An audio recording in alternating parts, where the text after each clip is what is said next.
Assalamualaikum warahmatullahi wabarakatuh.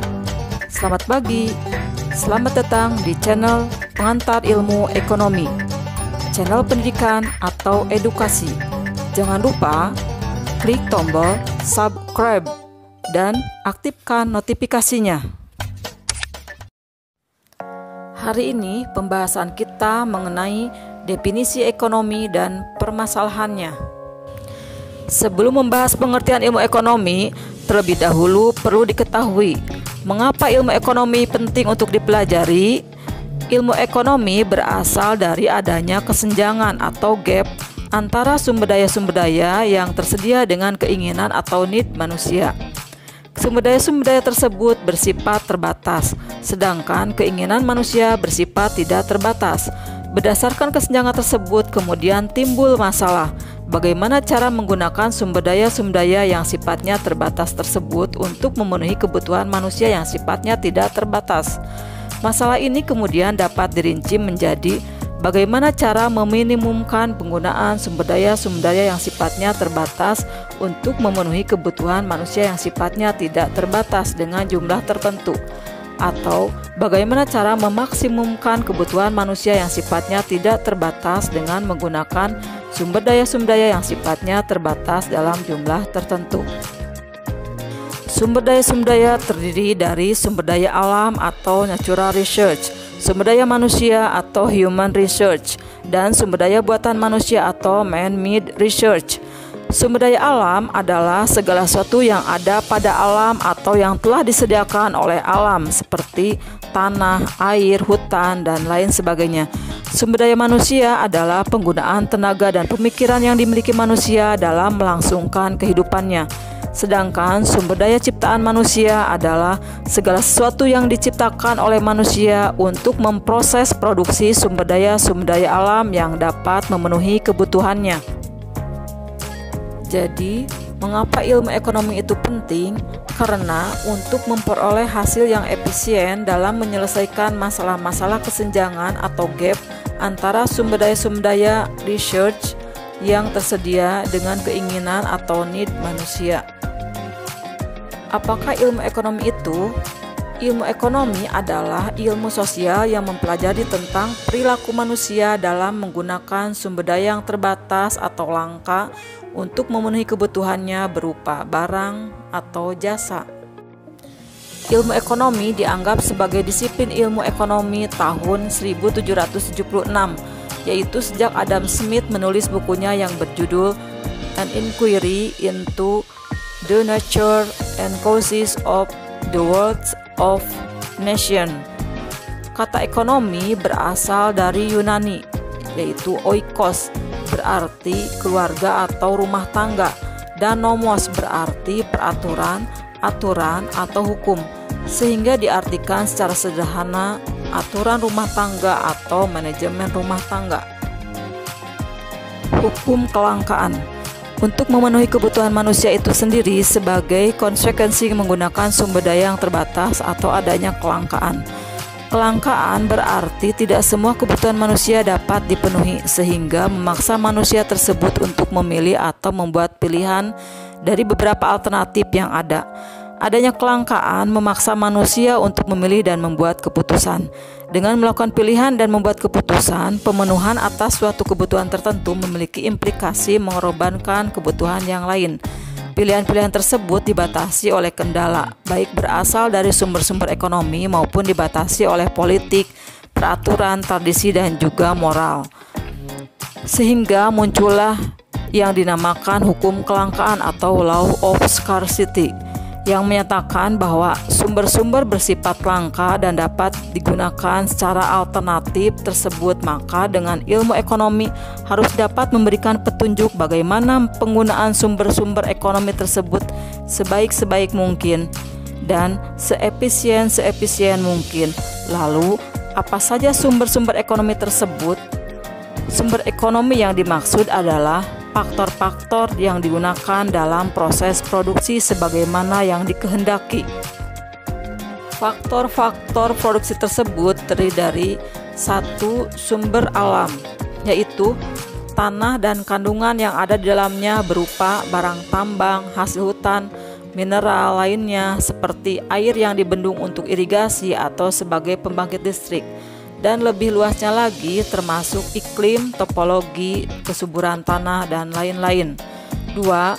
Sumber humani, yaitu tenaga kerja atau buruh, dibagi menjadi 3 golongan. 1. Tenaga kerja terdidik adalah tenaga kerja yang memiliki pendidikan cukup dan ahli di bidangnya seperti insinyur, akuntan, dokter, dosen, dan lain-lain. 2. Tenaga kerja terampil adalah tenaga kerja yang memiliki keahlian dari pengalaman kerjanya atau dari pelatihan-pelatihan yang telah didapatkannya seperti montir, tukang las, ahli reparasi. 3. Tenaga kerja kasar, yaitu tenaga kerja yang berpendidikan rendah dan tidak memiliki keahlian dalam suatu bidang pekerjaan. 3.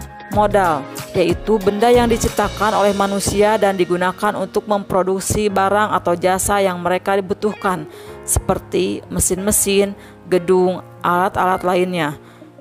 4. Keterampilan keusahawan didefinisikan sebagai seorang yang berani atau mempunyai inisiatif untuk mengkombinasikan berbagai sumber di atas untuk memproduksi suatu barang, atau seorang yang membuat keputusan dasar atau pokok yang mempunyai pengaruh pada dunia usaha, atau seorang yang membangun suatu organisasi atau perusahaan. Jelas, keusahawan ini merupakan sebagai sumber langka, karena tidak setiap orang yang mau dan berani mengambil resiko atau mempunyai kemampuan untuk mengambil keputusan usahanya seperti itu. Masalah pokok ilmu ekonomi. Seperti telah diuraikan di atas, masalah yang dihadapi oleh individu maupun masyarakat di dalam memenuhi kebutuhannya atau yang sifatnya tidak terbatas dengan sumber daya yang terbatas, tetapi mempunyai beberapa alternatif penggunaan adalah memilih atau alokasi. Masalah pemilihan atau choice inilah yang disebut dengan masalah ekonomi. Sering dikatakan masalah ekonomi adalah the art of choice atau seni memilih. Pemilihan atau alokasi ini meliputi jawaban yang harus diberikan oleh setiap individu, masyarakat, maupun negara terhadap pertanyaan berikut. 1. Barang dan jasa apa yang akan dihasilkan atau what. 2. Bagaimana barang dan jasa tersebut dihasilkan atau how. 3. Untuk siapa barang dan jasa tersebut dihasilkan atau for whom. Secara skematis, masalah ekonomi yaitu pemecahan terhadap pertanyaan what, how, dan for whom dapat digambarkan sebagai berikut. Masalah ekonomi ini timbul karena kebutuhan manusia itu sifatnya tidak terbatas, sedangkan sumber daya untuk memenuhi kebutuhan tersebut terbatas, namun mempunyai alternatif penggunaan. Oleh karena itu, manusia harus melakukan pilihan what, how, dan for whom. Dasar atau prinsip pemilihannya adalah dengan sumber daya tertentu diupayakan pemenuhan kebutuhan sebanyak-banyaknya, atau untuk memenuhi kebutuhan tertentu diupayakan penggunaan sumber daya sekecil-kecilnya. Prinsip ini yang kemudian dikenal dengan nama prinsip ekonomi. Setiap negara menghadapi masalah ekonomi tersebut di atas. Hanya saja cara pemecahannya berbeda, tergantung sistem ekonomi yang dianut oleh negara tersebut. Pada dasarnya, sistem ekonomi dapat diklasifikasikan sebagai berikut. Sistem-sistem perekonomian. 1. Sistem ekonomi bebas. 2. Sistem ekonomi campuran. 3. Sistem ekonomi terpimpin. Sistem ekonomi bebas berarti masyarakat bebas sepenuhnya menentukan kegiatan ekonomi. Pemerintah tidak ikut campur dalam kegiatan ekonomi yang dilaksanakan masyarakat. Sistem ini sering disebut sebagai sistem ekonomi pasar, karena pasarlah yang menentukan jumlah dan jenis barang yang diproduksi, menentukan cara memproduksi, dan menentukan konsumen dari barang yang diproduksi oleh produsen. Dengan demikian, masyarakat dengan sepenuhnya untuk menjawab masalah ekonomi atau what, how, dan for whom barang yang diproduksi. Dalam menentukan harga barang atau jasa diserahkan sepenuhnya kepada pasar. Naik turunnya harga barang atau jasa ditentukan oleh pasar sesuai dengan permintaan dan penawaran suatu barang tertentu. Sistem ekonomi campuran adalah Adanya campur tangan pemerintah dalam keadaan perekonomian. Kegiatan ekonomi tetap dilakukan oleh masyarakat, tetapi dalam beberapa hal tertentu ada campur tangan dari pemerintah. Hal ini bertujuan agar tidak ada yang dirugikan baik masyarakat, konsumen, maupun masyarakat, produsen, atau perusahaan. Oleh karena itu, ada pengawasan oleh pemerintah dalam kegiatan perekonomian dalam menjawab masalah pokok ekonomi atau what, how, dan for whom barang yang diproduksi. Perlu pengawasan pemerintah. Peranan pemerintah dalam kegiatan perekonomian adalah mengawasi kedua belah pihak, baik konsumen sebagai pemilik faktor-faktor produksi maupun produsen atau perusahaan sebagai pengguna faktor-faktor produksi.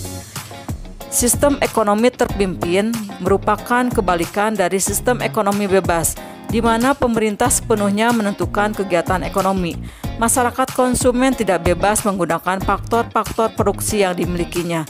Dengan demikian juga, masyarakat produsen tidak bebas menentukan barang yang diproduksinya. Kegiatan ekonomi sepenuhnya ditangani oleh pemerintah. Masyarakat hanya sebagai pekerja saja dan menerima upah sebesar yang telah ditentukan oleh pemerintah. Dengan demikian, pemerintahlah yang menjawab masalah pokok ekonomi atau what, how, dan for whom barang yang diproduksi. Sistem ekonomi seperti ini biasa digunakan di negara-negara komunis. Sistem ekonomi terpimpin biasa juga disebut sebagai ekonomi komando, yaitu kegiatan ekonomi yang dikendalikan oleh pemerintah. Kerangka dasar perekonomian dalam memenuhi kebutuhan manusia, yaitu kebutuhan biologis karena peradaban dan khas yang lain, akan barang atau jasa yang terdiri dari barang bebas, langka, sumber daya alam, sumber daya manusia, dan sumber daya keuangan, serta entrepreneur, diperlukan suatu kegiatan yang dinamakan kegiatan ekonomi yang terdiri dari produksi, distribusi, dan konsumsi. Produksi dalam pengertian sederhana berarti menghasilkan barang atau jasa, yaitu kegiatan menghasilkan barang atau jasa atau kegiatan menambah nilai kegunaan atau manfaat suatu barang. Distribusi ini ada kaitannya dengan for whom, bagaimana barang tersebut dapat sampai ke tangan konsumen, apakah masuk ke pasar tradisional atau dengan melalui dunia maya atau internet. Konsumsi dimaksud adalah kegiatan memanfaatkan barang atau jasa dalam memenuhi kebutuhan hidup. Kebutuhan itu adalah keinginan untuk memperoleh barang atau jasa, bisa disertai oleh kemampuan untuk membeli, dapat juga tidak disertai oleh kemampuan untuk membeli. Persoalan pokok dari perekonomian tersebut harus menjawab kepada 3 macam pertanyaan, yaitu what, how, dan for whom. What di sini maksudnya adalah barang apa yang akan diproduksi. Tentunya adalah barang yang dibutuhkan oleh konsumen, barang yang memiliki nilai permintaan. Oleh sebab itu harus menghasilkan barang yang sesuai dengan keinginan konsumen. How maksudnya adalah bagaimana cara memproduksi barang tersebut dengan teknik produksi yang bagaimana yang akan digunakan untuk menghasilkan produk tersebut. Apakah dengan teknologi tinggi atau teknologi sederhana? Hal ini ditentukan oleh persaingan yang ada di pasaran. For whom artinya untuk siapa barang tersebut diproduksi. Siapa yang akan menikmati dan memperoleh manfaat barang yang diproduksi ini? Apakah untuk golongan masyarakat high class, middle class, dan low class? Atau untuk anak-anak, remaja, orang dewasa, dapat disesuaikan dengan tingkat daya beli konsumen. Persoalan dari pokok ekonomi ini harus mengoptimasi sumber daya untuk memenuhi kebutuhan sebaik-baiknya. Dalam analisis ekonomi modern, bahasan ekonomi dibagi dalam 2 analisis utama, yaitu ilmu ekonomi mikro atau mikroekonomik dan analisis makroekonomi atau makroekonomik. Mikroekonomi atau ekonomi mikro adalah ilmu ekonomi yang mengkaji atau menganalisis tentang kegiatan ekonomi yang berlaku dengan cara melihat bagian-bagian kecil dari keseluruhan kegiatan dalam perekonomian, seperti bagaimana rumah tangga dan perusahaan membuat keputusan dan bagaimana mereka berinteraksi di pasar. Yang terkait langsung dengan teori ekonomi mikro ini adalah hukum permintaan, hukum penawaran, perilaku produsen, perilaku konsumen, dan pasar sebagai tempat berinteraksinya. Dengan kata lain, mikroekonomi ini adalah ilmu ekonomi yang menelaah hubungan atau perilaku variabel ekonomi individual, permintaan, produksi, konsumsi, harga dari suatu barang. Analisisnya bagian kecil yaitu kegiatan seorang konsumen, perusahaan, atau suatu pasar. Sedangkan makroekonomi atau ekonomi makro adalah ilmu ekonomi yang menelaah dan menganalisis tentang kegiatan ekonomi yang berlaku dalam negara melalui analisis yang bersifat menyeluruh atau agregat, seperti produk domestik bruto, inflasi, pajak, kesempatan kerja, permintaan uang, dan sebagainya. Analisisnya lebih bersifat global dalam suatu negara. Terima kasih telah mengikuti perkuliahan pengantar ilmu ekonomi. Semoga bermanfaat. Kita bertemu kembali di materi berikutnya. Wassalamualaikum warahmatullahi wabarakatuh.